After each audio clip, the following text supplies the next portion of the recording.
देख रहे हैं एक नई जिंदगी।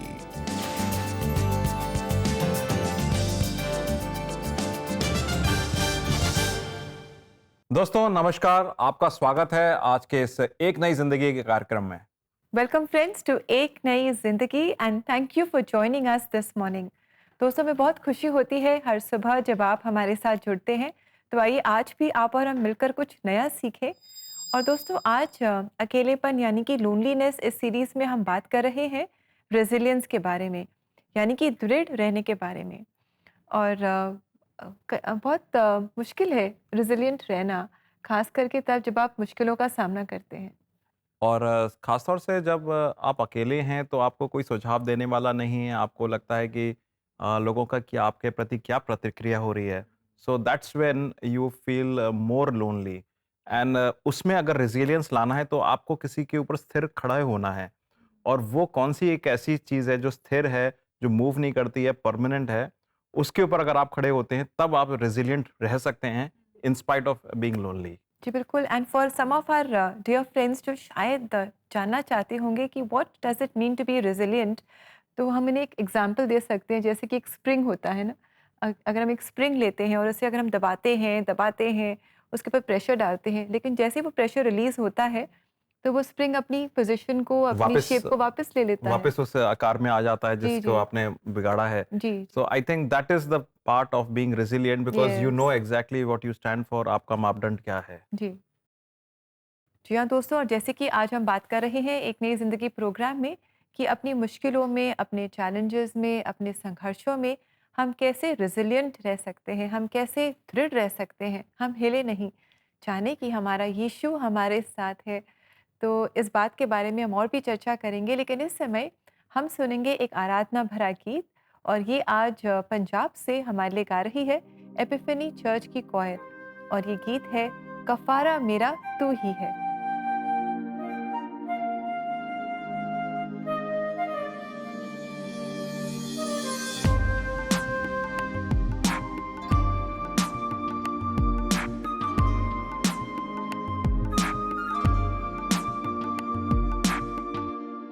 कफारा मेरा तू ही है, सहारा मेरा तू ही है।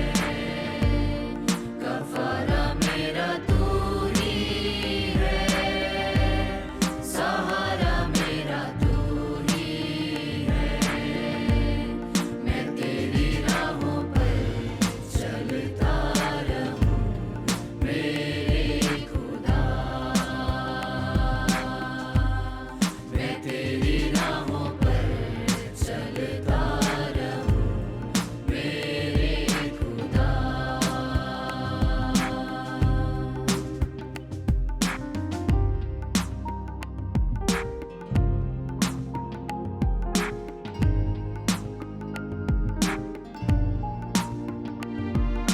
विधिया मेरे पापों का तू चुप रहेगी तू ही जगा। विधिया मेरे पापों का तू छुपने की तू ही जगह। राहों की तू है रोशनी, रोजा बदन की शिफा।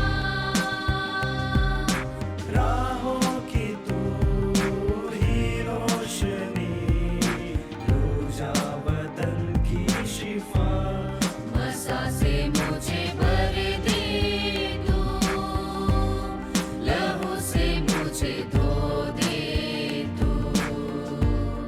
मसा से मुझे भर दे तू, लहू से मुझे धो दे तू। मैं तेरी राहों पर चलता रहूं मेरे खुदा।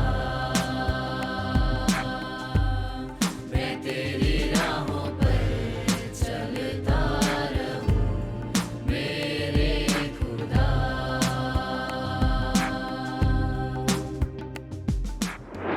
दोस्तों कितना अच्छा ये गीत है जो हमने सुना, और हमने जाना कि कैसे प्रभु यीशु मसीह ने परमेश्वर पिता के साथ हमारा जो रिश्ता टूट गया था उसे अपने बलिदान के द्वारा जोड़ दिया। हमने पाप किया था और हम परमेश्वर पिता से दूर थे, लेकिन प्रभु यीशु मसीह ने हमारे पापों की सज़ा अपने ऊपर ले ली। वो क्रूस पर बलिदान हुआ, वो मारा गया, गाड़ा गया, वो तीसरे दिन फिर जीवित हो उठा और आज वो हमारा जीवित परमेश्वर है। और उसने पिता परमेश्वर के साथ उनका जो क्रोध था वो अपनी बलिदान के द्वारा उसने शांत किया। तो दोस्तों, ऐसे ही और गीतों को अगर आप सुनना चाहते हैं और अगर आप इनसे इंकरेजमेंट पाना चाहते हैं या शेयर भी करना चाहते हैं, तो क्यों ना आप CBN इंडिया यूट्यूब चैनल पर जाएं। वहाँ आप ऐसे और बहुत सारे गीत पाएंगे, अलग अलग भाषाओं में आप गीतों को सुन पाएंगे और अपनी हार्ट लैंग्वेज में आप गीतों को सुन पाएंगे और इनसे आशीष पाएंगे। दोस्तों, अब समय है एक छोटा सा ब्रेक का, और ब्रेक के बाद जब हम लौटेंगे तो एक सच्ची कहानी देखेंगे। तो please be there where you are, do not go anywhere, we will be right back.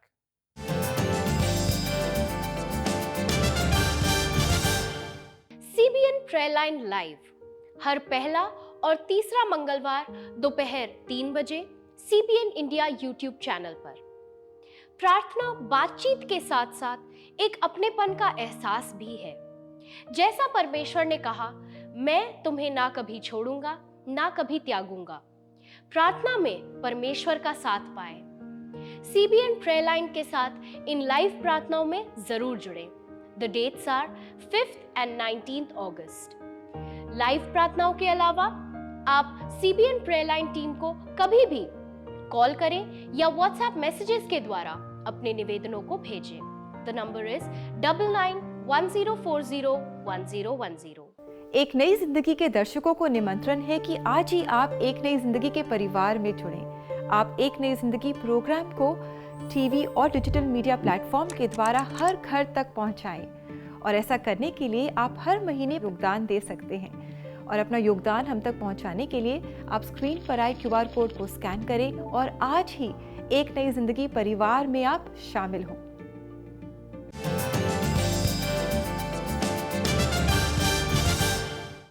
Welcome back दोस्तों। आज हम बात कर रहे हैं लोनलीनेस के ऊपर, और ख़ासतौर से इस वजह की लोनलीनेस अगर विपरीत परिस्थितियों में हम अकेले पड़ जाते हैं, कैसे उसमें अपना संतुलन पाएं, कैसे हम अपने आप को रिजिलिएंट, दृढ़ बनाएं।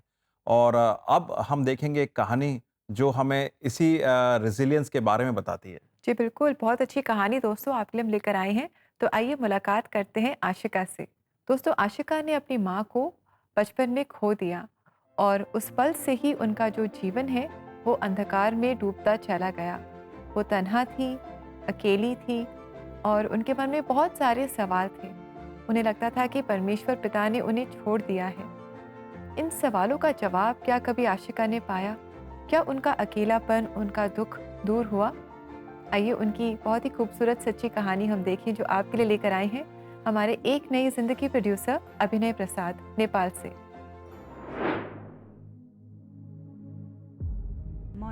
मेरा परिवार एक मुश्किल दौर से गुजर रहा था। लॉकडाउन का समय था और मेरी माँ को गठिया हो गया था। वो 1 साल तक बीमार रहीं। वो चल नहीं पाती थी और उन्होंने खाना भी छोड़ दिया था। हमारा परिवार उन्हें ठीक करने की बहुत कोशिश कर रहा था, लेकिन उनकी सेहत में कोई सुधार नहीं हो रहा था। हम सब बहुत हताश हो गए थे। उस समय क्रिसमस का मौसम था। मेरी माँ तब ठीक लग रही थी। हमने क्रिसमस मनाया और कुछ दिनों बाद वो चल बसी। हमने कभी नहीं सोचा था कि ऐसा होगा। अपनी माँ को खोना बहुत दर्दनाक था। मैं बहुत गहरे दुख से गुजर रही थी। उनके मरने के अगले दिन मैंने परमेश्वर से सवाल किया कि मेरी माँ को क्यों मारना पड़ा। मैंने परमेश्वर से कहा, आप जीवित परमेश्वर हैं। आपने लाजर को भी जिलाया था। आपके पास सामर्थ है, तो फिर आपने मेरी माँ को ठीक क्यों नहीं किया? माँ की मृत्यु के बाद हम भटक गए थे। इस नुकसान से हमारा विश्वास डगमगा गया था। ये हमारे लिए बहुत मुश्किल समय था। जब मेरी माँ बीमार थी तब मुझे भी अच्छा नहीं लग रहा था और मुझे बुरे सपने आते थे। मुझे नींद में घबराहट और डर महसूस होता था। मुझे समझ में नहीं आ रहा था कि मेरे साथ क्या हो रहा है। मैंने अपने परिवार से अपनी समस्याओं, संघर्षों या जो भी मैं झेल रही थी उसके बारे में कुछ भी नहीं बताया। मुझे खुद भी नहीं पता था कि मेरे साथ क्या हो रहा है। मैं अकेली बैठी रहती थी और किसी के साथ रहने का मन नहीं करता था। बाहर से मैं मुस्कुराती थी, लेकिन अंदर से मैं मर जाना चाहती थी।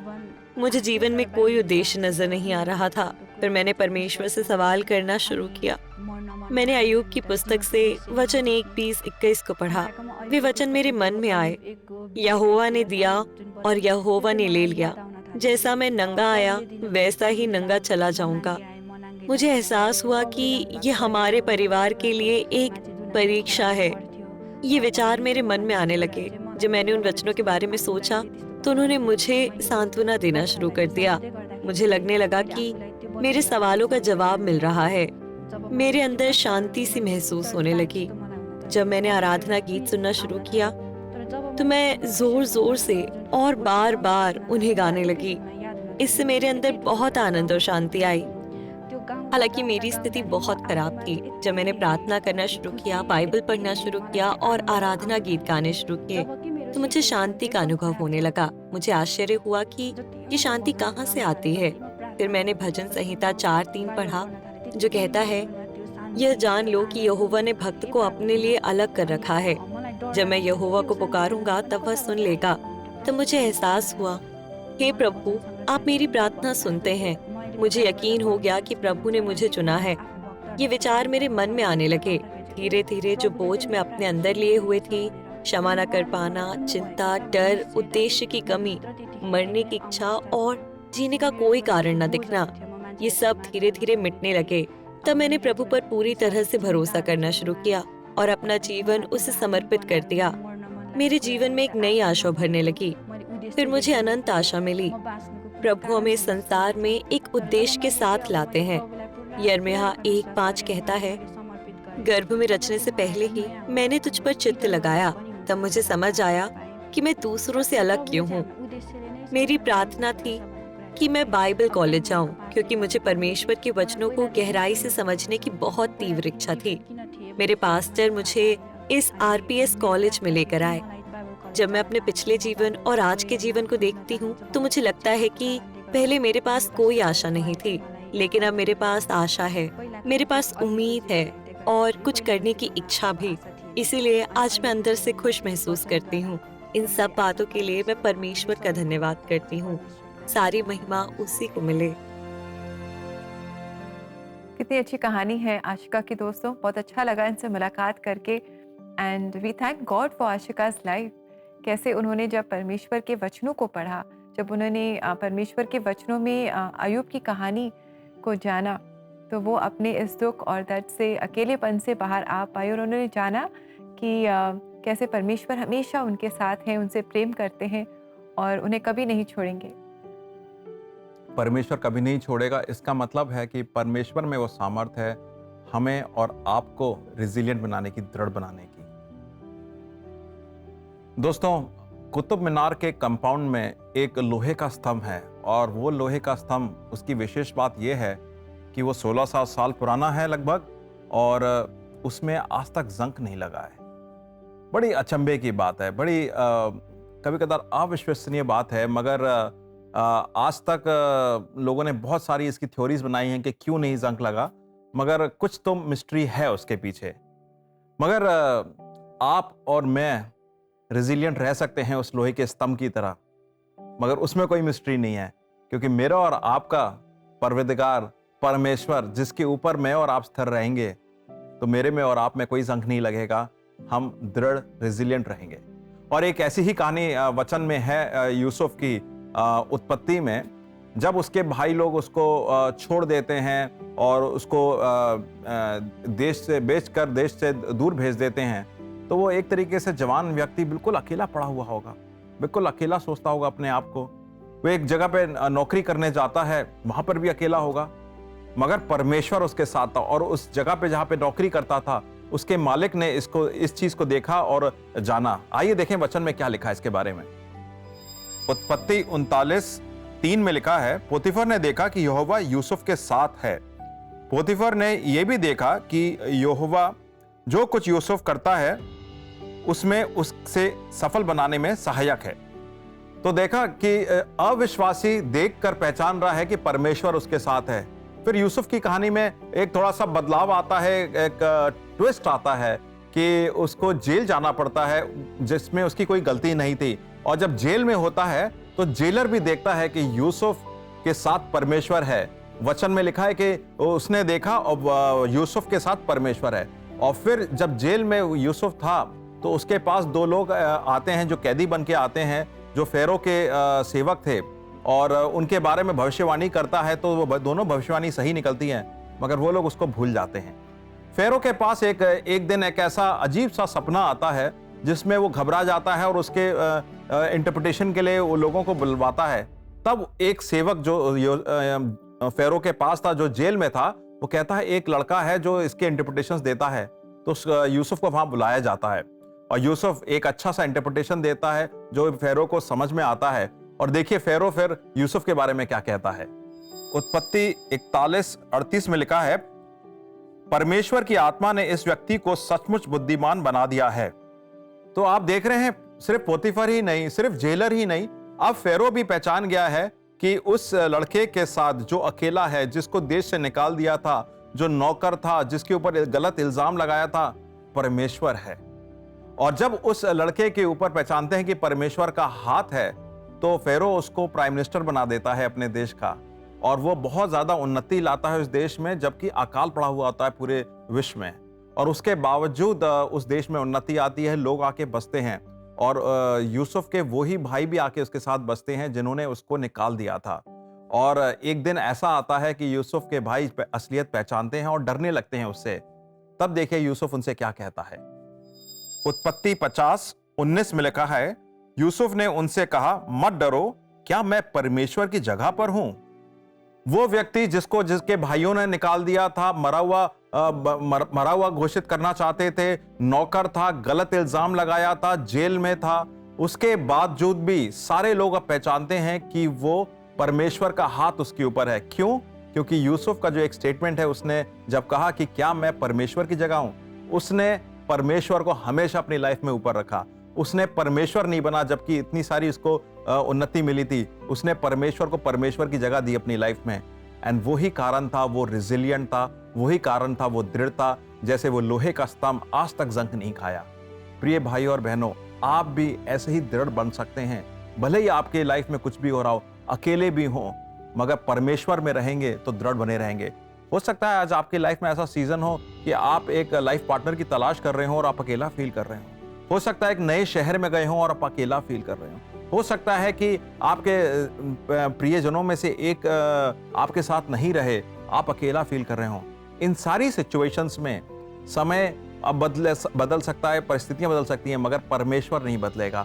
आप परमेश्वर पर अटक बने रहिए, आप पाएंगे कि आप दृढ़ बन गए हैं। In spite of all the circumstances you will find favour in the Lord and strength in the Lord.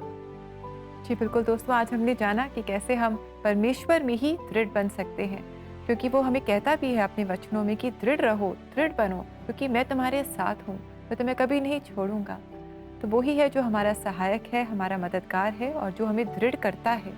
दोस्तों, अगर आज आप भी अकेला महसूस कर रहे हैं और इस अकेलेपन में शायद आप कमज़ोर भी महसूस कर रहे हैं और अगर आप प्रार्थना चाहते हैं तो ज़रूर आप हमसे संपर्क करें CBN प्रेयर लाइन में।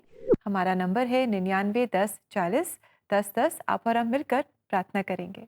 दोस्तों, वक्त है एक छोटे से ब्रेक का, उसके बाद जब लौटेंगे तो प्रार्थना करेंगे। और please do remember to call us, हम बहुत खुश होंगे आपके लिए प्रार्थना करने के लिए।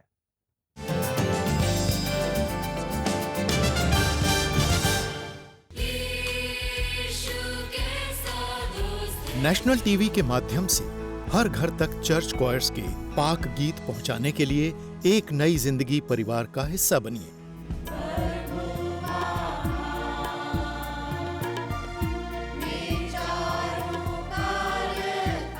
हम नए और पुराने गिरजों के गीत देश के कोने कोने से चर्च क्वायर्स के माध्यम से रिकॉर्ड कर रहे हैं और टीवी और सोशल मीडिया के जरिए हर दिल तक इन्हें पहुंचाने का संकल्प कर रहे हैं।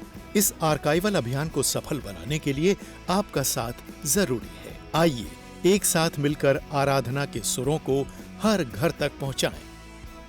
स्क्रीन पर दिखाए जा रहे QR कोड को स्कैन करें और एक नई जिंदगी परिवार का हिस्सा बने। जॉइन द एक नई जिंदगी फैमिली नाउ।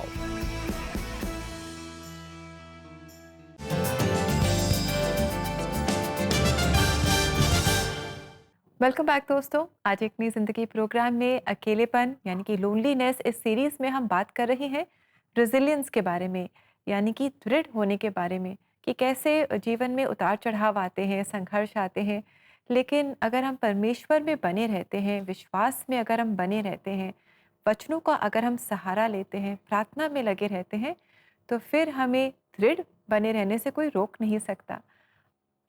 जी हाँ दोस्तों, परमेश्वर में रहकर हम दृढ़ बन सकते हैं। क्यों ना हम जिसके ऊपर हम अटल रह सकते हैं, जिसके ऊपर अडिग रह सकते हैं, जिसके ऊपर हम भ्रमित नहीं रहते हैं, बल्कि हमें एक डायरेक्शन मिलता है, उनसे प्रार्थना करें। खासतौर से इस चीज़ के लिए कि परमेश्वर आप हमारी सहायता दें ताकि हम अडिग बने रहें, अटल बने रहें, रिजिलियंट बने रहें। आइए हम लोग प्रार्थना करते हैं। परमेश्वर, हम धन्यवाद देते हैं इस दिन का, इस समय का, और ख़ास तौर से इस समझ का कि मालिक सिर्फ आप हैं जिसके ऊपर हम आके अपनी दरख्वास्त रख सकते हैं। और जो भी कोई परिस्थिति है हमारे चारों तरफ, हमें परिस्थितियां अकेला छोड़ देती हैं, उसके बावजूद भी परमेश्वर आप में हम दृढ़ता पाते हैं। परमेश्वर, इस समय मैं प्रार्थना करता हूँ हमारे भाइयों बहनों के लिए कि जो कि हर जगह से तकलीफ में हैं, दुख में हैं, रिजेक्शन उन्होंने देखा है, किसी प्रियजन का जाना देखा है, और अलग अलग परिस्थिति में है ज़िंदगी में, जिसमें अलग अलग किस्म के भाव हो रहे हैं। उनकी लाइफ के सिचुएशन भी बदल चुकी है और वो मन से बिल्कुल अकेला फील करते हैं। परमेश्वर, मैं प्रार्थना करता हूँ कि आप जो कभी ना छोड़ते हैं ना त्यागते हैं, आप जो हमसे प्रेम इतना करते हैं कि आपने हर एक का नाम अपनी हथेली पे लिखा है, आप अपनी उपस्थिति उन्हें जाहिर करें और वो ये जाने कि जो परमेश्वर ना छोड़ता है ना त्यागता है, हमसे प्रेम करता है, उनसे प्रेम करता है और उनको भी नहीं छोड़ता है ना त्यागता है। परमेश्वर, ये एक कहने के लिए तो बहुत आसान बात है, महसूस करने के लिए, समझने के लिए और विश्वास करने के लिए ये बात हमें लगता है बहुत दूर की है, मगर आपकी उपस्थिति से ये बात सरलता से और बहुत स्वच्छता से मनों में बैठ जाए। मैं प्रार्थना करता हूँ कि बातें दिल में बैठें और परमेश्वर आपको लोग जानें, प्रभु यीशु मसीह को अपना अंगीकार कर कर अपना उद्धारकर्ता मानने वाले बने और कभी ना अकेले रहें। ये प्रार्थना को सुनिए और कबूल करिए, प्रभु यीशु मसीह के नाम से मांगते हैं, आमीन। आमीन। प्रिय दोस्तों, ये जानिए कि परमेश्वर जो छोड़ता नहीं है, जो त्यागता नहीं है, प्रार्थनाएं भी सुनता है और हमेशा मेरे और आपके लिए साथ रहने की वायदा करता है और प्रेम भी करता है। जी दोस्तों, आइए इस समय हम देखें ये बाइबल का वचन जो हमें बताता है उस बल के बारे में जो हम परमेश्वर में पाते हैं। चाहे मैं घोर अंधकार से भरी हुई तराई से होकर चलूं, तो भी हानि से न डरूंगा, क्योंकि तू मेरे साथ रहता है। तेरे सोटे और तेरी लाठी से मुझे शांति मिलती है। भजन संहिता 23 का 4था वचन।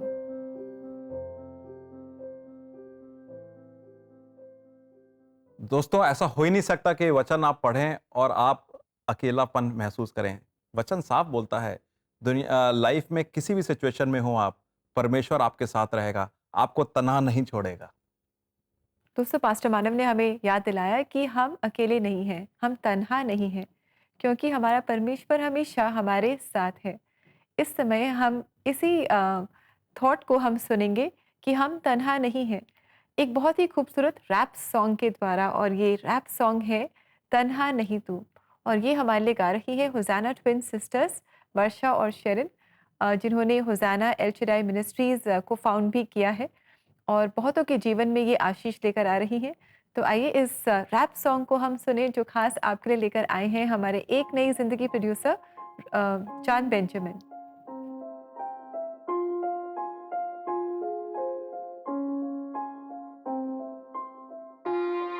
क्या तू तन्हा है? क्या तेरा दिल टूटा हुआ है? तो इस बात को याद रख कि खुदा तेरे साथ है।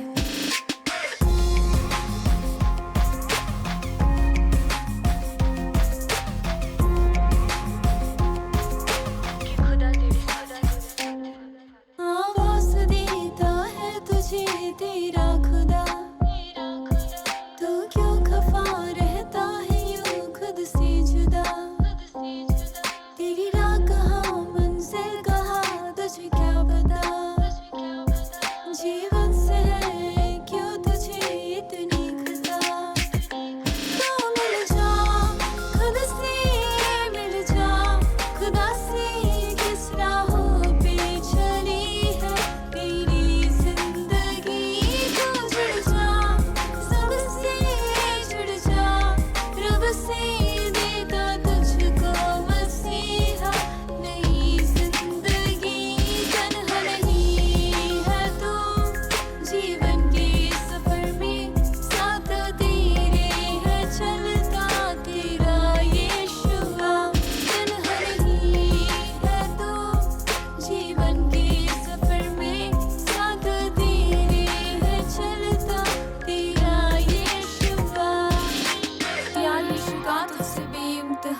करता वो प्यार तुझसे बेशुमार है।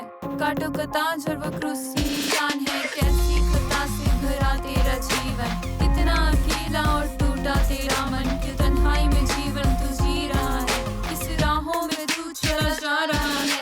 अकेला तू रह, ये तेरे ख्याल है। अकेला रहना अंधेरों का जाल है। जुड़ ले तू खुद से, जुड़ ले खुदा से, बना ले तू रिश्ते जो रहते सदा के। तू चिंता क्यों करता, खुदा साथ रहता। शालोम यहोवा तुझे शांति देता। दुखों को वो हरता, शीशों में बदलता। तन्हाई में तेरा हाथ थामे वो चलता है। तन्हाई में तेरा हाथ थामे वो चलता है। मिल जा खुद से, मिल जा खुदा से। किस राहों पे चली है तेरी जिंदगी। तो जुड़ जा सबसे, जुड़ जा रब से। देता तुझको मसीहा नई जिंदगी। तन्हा नहीं है तू जीवन के सफर में, साथ तेरे है चलता तेरा यीशुआ। तन्हा नहीं है तू जीवन के सफर में, साथ तेरे है चलता तेरा यीशुआ।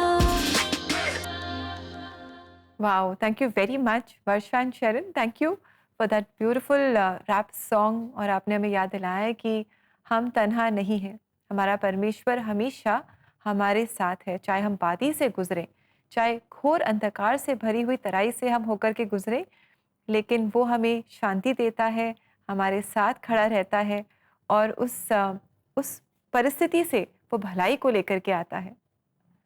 जी हाँ दोस्तों, हमें तन्हा नहीं छोड़ता है। और आज हमने इस पूरे कार्यक्रम में यही देखा कि दुनिया की तन्हाइयाँ चाहे कैसे भी हों, मगर परमेश्वर हमें अकेला नहीं छोड़ता है। आशिका की लाइफ से देखा, हो सकता था कि उनकी ज़िंदगी में उन्होंने बहुत बार परमेश्वर से क्वेश्चन करा होगा। जैसे आज हमने वचन से भी देखा, यूसुफ दोनों ऐसी सिचुएशन में थे कि जहाँ पे परमेश्वर से वो क्वेश्चन भी कर सकते थे, मगर परमेश्वर उनके लिए अटल बने रहे और परमेश्वर की वजह से उन्होंने देखा कि उनकी ज़िंदगी में कितना बड़ा बदलाव, परिवर्तन भी आया। तो मैं उम्मीद करता हूँ कि आज के इस कार्यक्रम से आप अपने आप को तन्हा नहीं पाएंगे, परमेश्वर के साथ पाएंगे। जी दोस्तों, और इसी के साथ it's time for us to say goodbye to you. आशा करते हैं कि आज के प्रोग्राम ने, सच्ची कहानी ने, गीत ने, वचन ने आपको बहुत ही इंकरेज किया है और उभारा है। तो कल भी आप ज़रूर हमारे साथ जुड़ें और कल मंगलवार है तो कोई शक में हम कोशिश करेंगे कि आपके जो सवाल हैं उनके जवाब दें परमेश्वर की सहायता से, वचनों की सहायता से। So do join us tomorrow and until then have a lovely blessed day. May God bless you friends. नमस्कार।